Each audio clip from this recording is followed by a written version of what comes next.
Mana ini? Coba. Cara memahami. Next. Oke. Studi kasus. Ada tafsir dengan fikih. Mana yang kita pakai?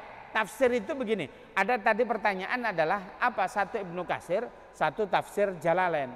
Rasulullah pernah berkata, itu hadisnya, bisa antum baca. Ahsanul qarni summa yaluna summa yaluna summa yaluna ila akhiril hadis. Sebaik-baik masa adalah masaku. Kemudian masa yang lebih baik, yang baik selanjutnya apa? Yaitu summa yaluna summa yaluna summa yaluna. 3 kali Rasulullah mengucapkan 3 kali. Maksudnya apa? Zaman terbaik zaman Rasulullah. Iya dong. Kalau kita ada masalah tinggal menanyakan kepada Rasulullah. Lah kan enak. Lah zaman setelah Rasulullah meninggal, kita nanya ke siapa? Yaitu apa? Summa yaluna summa yaluna summa yaluna. Ahlil hadis mengatakan apa? Ya ini masa terbaik setelah Rasulullah apa? 3 abad setelah Rasulullah. Ini disebut ulama salaf. Ya, antum pahami. Ulama salaf itu yang lahir di era 3 abad setelah wafatnya Rasulullah. Jadi abad pertama, abad kedua, abad ketiga ini ulama salaf. Kalau yang sekarang nama saja. Kalau ada ini Ustadz Faiz ini ulama salaf, nama saja, bohong itu. Saya lahir era sekarang. Ulama salaf itu adalah ulama yang lahir di abad pertama, kedua dan ketiga. Setelah itu disebut ulama kholaf. Apa sih ulama kholaf itu? Ya ulama setelah 3 abad sampai 1000 tahun atau 10 abad. Nah di zaman sekarang 1000 tahun sampai sekarang itu disebut ulama asril hadis, ulama modern. Maka kalau merujuk kepada perkataan baginda Nabi, kalau kita memilih tafsir, memilih hadis, oleh karena itu kita harus apa? Harus merujuk ini kepada masa lahir beliau. Berarti apa yang kita dahulukan? Saya tanya, tafsir Jalalain atau Ibnu Katsir? Ibnu Katsir. Kenapa? Ibnu Katsir lahir di zaman ulama salaf. Apa? Tafsir Jalalain ulama zamannya Imam Nawawi. Apa? Oh ya, ulama kholaf. Sehingga kalau ada sumber hukum tafsir antara tafsir yang ulama salaf dengan kholaf, ya sudah kita ambil yang salaf. Kalau tafsir Misbah dengan Ibnu Katsir, antum pilih mana? Ibnu Katsir. Bukan kita merendahkan sahibul tafsir Misbah karena beliau lahir di era modern. Siapa pengarang tafsir Misbah? Habib Quraisy. Habib Quraisy ya. Beliau masih hidup. Berarti apa? Beliau itu kalangannya ulama-ulama modern. Nah, ada kitab-kitab yang dikarang oleh Kiai Haji Hasyim Asy'ari atau founder daripada atau pendiri daripada ulama-ulama di Muhammadiyah. Itu ulama modern, sehingga kalau kita bandingkan kita pakai ulama salaf. Sudah dipahami? Oke, saya tanya sekarang. Kalau ada orang bertanya kepada ini, kalau sudah paham berarti pertanyaan ini. Kalau ada orang bertanya, Ustadz, antum pilih mana?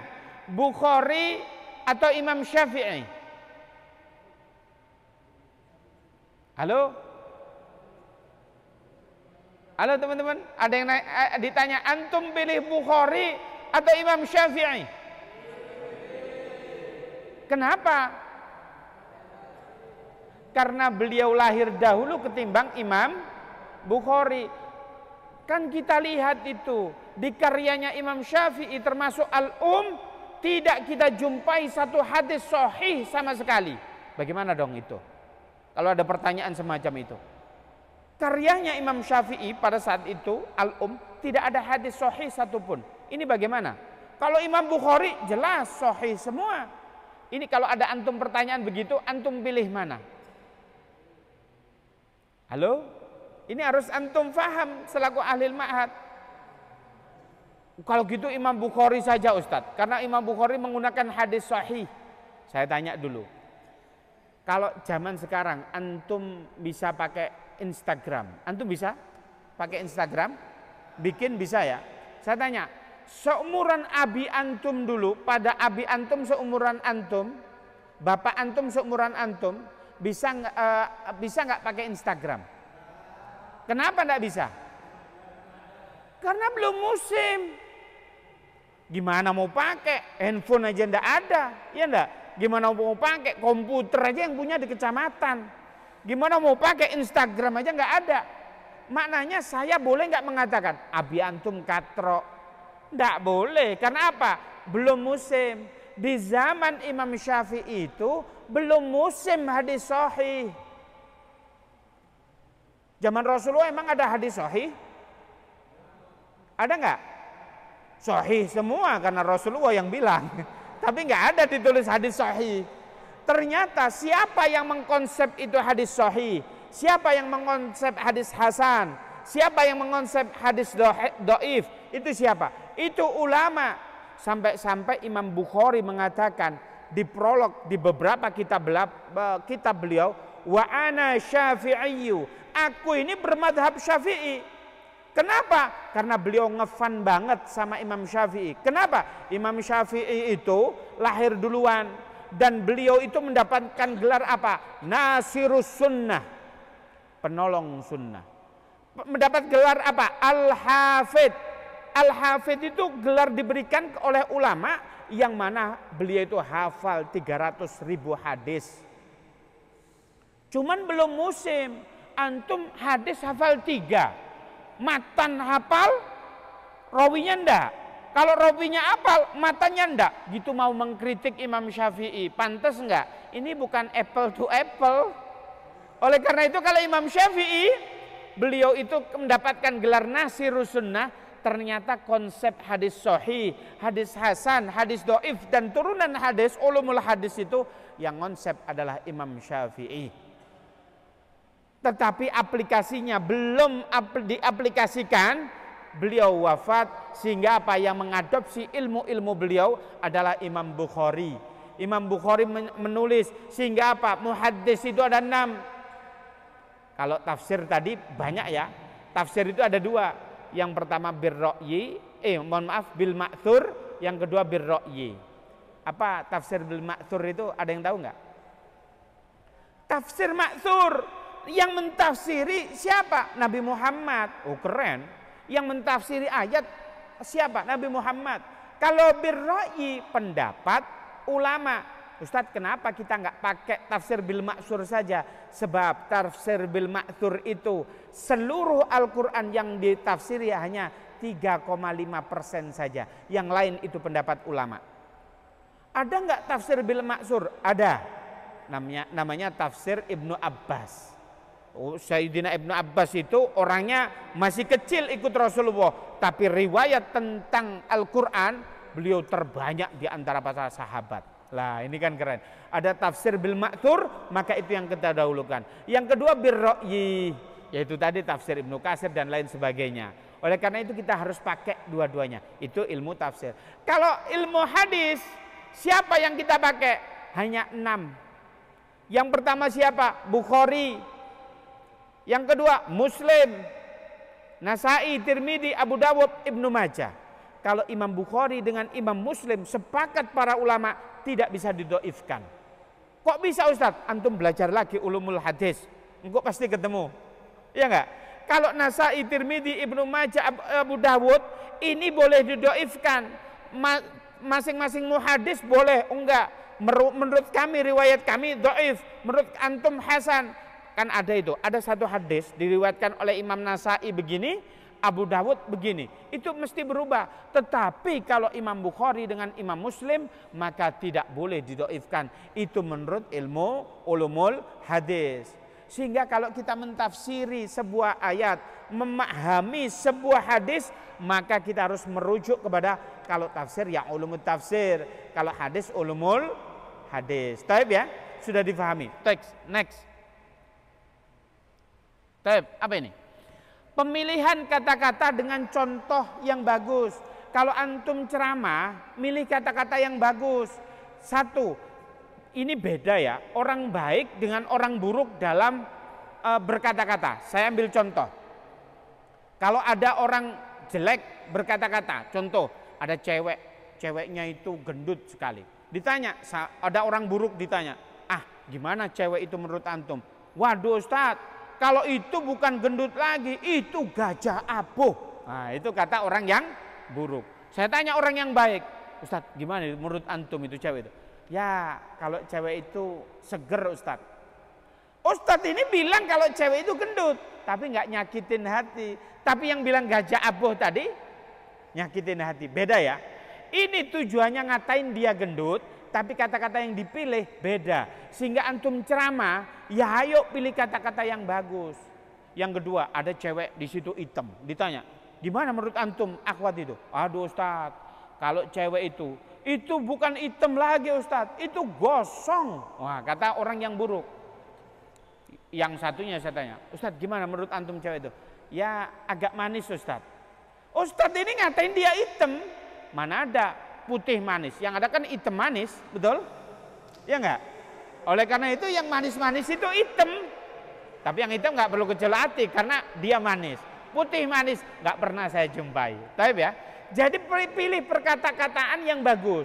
Lah kalau antum cara menilai orang dengan kata-katanya bagus atau enggak, itu gampang sekali. Saya tanya, seandainya ini air minum, kalau saya kasih isinya air putih, maka kalau saya tuang, maka apa yang keluar?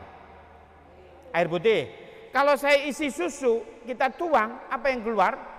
Susu. Kalau kita isi dia dalamnya kopi, maka kalau kita tuang isinya, mungkin enggak saya isi air putih yang keluar kopi? Tidak. Begitu juga kalau kita menilai orang, itu gampang sekali. Kalau ada orang ditanya yang dibahas itu anak yatim, maka orang itu pikirannya, oh dia peduli terhadap anak yatim. Sehingga dulu ada sahabat itu namanya Abdurrahman. Rasulullah manggilnya apa? Abu Hurairah. Abu artinya bapak, Hurairah artinya kucing. Masa sih Rasulullah dawuh terhadap bapaknya kucing? Enggak. Ini karena apa? Rasulullah CS betul dengan sahabat ini. Sehingga apa? Beliau itu open terhadap kucing, sehingga beliau disebut Abu Hurairah. Hei Abu Hurairah, enggak baper sahabat itu karena CS sama Rasulullah. Begitu juga antum, kalau antum open terhadap anak yatim, maka antum ini disebut Abul Aitam. Tapi kalau ada orang open terhadap janda, maka disebut Abu, antum yang bilang ini ya. Janda aja ini. Maka antum bisa menilai orang ini baik apa enggak dari perkataannya. Maka Rasulullah bilang salamatul insan fi hifdzil lisan. Wong iku lek kepingin selamat, bagaimana cara dia menjaga lisannya? Ayo sampaikan ceramah. Jangan membandingkan organisasi satu dengan organisasi yang lain. Saya ini aktivis ini, yang lain bid'ah semua. Jangan. Ini enggak ada. Ustadz yang di luar itu cuman kulit-kulitnya saja itu. Ini sesungguhnya ilmu sesungguhnya. Jangan. Antum kalau ceramah jangan membandingkan antum lebih afdol dengan ustadz yang lain. Jangan. Apalagi ormas satu dengan ormas yang lain. Jangan. Oleh karena itu pilih perkataan yang bagus. Contoh-contoh yang bagus. Jangan sesekali antum umur lulus pondok baru 18. Tapi mencontohkan sesuatu yang vulgar. Tidak pantas. Antum belum nikah. Kalau Ustadz Nanang boleh. Ustadz nikah sudah berapa kali Ustadz? Oh, ternyata baru sekali. Saya pikir sudah senior. Ternyata sama kayak saya. Baru sekali. Boleh kalau sudah seumuran Ustadz Nanang boleh. Nah karena model begini antum jangan yang sok vulgar. Gak boleh gitu ya. Tep, lanjut. Next.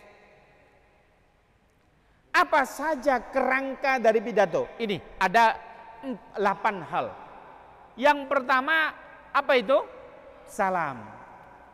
Jadi sebuah majelis tidak akan berkah kalau dibuka tidak memakai salam. Kemudian apa? Purpose. Ada yang tahu arti dari purpose?